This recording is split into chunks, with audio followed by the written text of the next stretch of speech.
tempo. Mãe Ansã me deu ela de presente. Aconteceram muitas coisas durante essa vida toda, um ano e meio atrás. Ela deu 3 anos atrasado. Eu falei pra ela, daqui a 1 ano e meio, eu tenho certeza que você vai estar lá e vai puxar. Os seus 3 anos vai puxar outras pessoas para se empolgar e dar, tá aqui. E os seus 7 vai puxar também os 7 filhos deles que vão vir.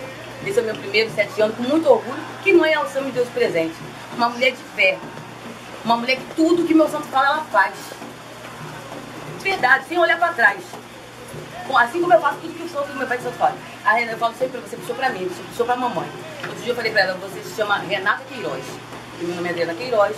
E eu passo assim, sangue do meu sangue, porque a gente é muito, muito parecida. Eu acho que é por isso que a gente se esbarra muito. Mas a gente, no final, eu concordo, acaba concordando que às vezes ela tem razão, às vezes ela tem razão, às vezes eu tenho razão e assim vai. Mas a mãe Ansã me deu de presente ela e ela tá aqui hoje. O presente que minha mãe Ansã me deu, meu primeiro Ibaxé.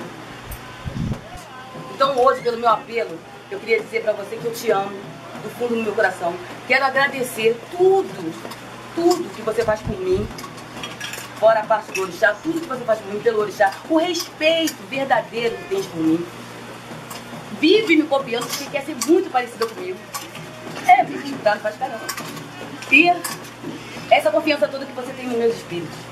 A prova esse ano que você deu, da confiança que você tem na nossa amiga, é impressionante. Ninguém, muito difícil uma pessoa fazer isso. E a gente está aqui hoje, entendeu? Porque você acreditou de verdade. Então eu quero dizer para você que Ansã dê tudo a você que ela me deu. Amor, paz, felicidade, união, tudo. E ela te dê a direção, que o seu caminho se renove a cada dia, que você seja feliz a cada dia, nas direções do orixá que você tem. O que você precisa é só continuar vivendo do jeito que você é. Eu te amo assim, do jeito que você é.